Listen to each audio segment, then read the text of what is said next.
F'littra li l-Prim Ministru Lorenz Gonzi bat lil kap tal-Oppożizzjoni Joseph Muscat mhux biss qal li jrid ibiddel id-data ta' meta għandu jsir ir-referendum għat 28 ta' Mejju, imma wkoll il-mistoqsija li qed tkun proposta fil-mozzjoni.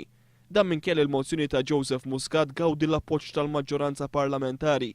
Kif qal nhar l-erba' fil-Kumitat dwar ix-xogħol tal-Kamra, id-Deputat Nazzjonalista Jeffrey Pullicin Orlando. Il-mistoqsija ta' Joseph Muscat tirrifletti dak li qed ikun propost fil-Private Members Bill li resqu d-deputati Jeffrey Pullicin Orlando u Evarist Bartolo u tgħid hekk.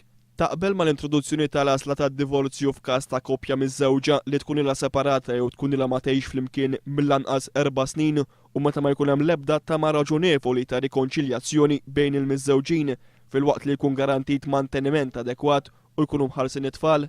Imma Lorenz Gonzi jrid jillimita l-mistoqsija għal jekk taqbilx li f'Malta jidħol id-divorzju jew le.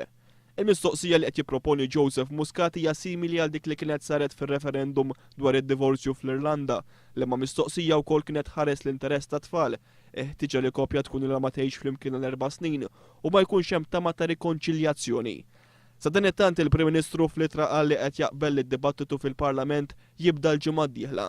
Pożizzjoni li kompletament opposta dik li ħal Viċi Prim Ministru Tonio Borg kemm fil-Parlament kif ukoll fil-Kumitat dwar ix-xogħol tal-Kamra fejn baqa' jirrifjuta li jagħti data meta għandu jsir id-dibattitu.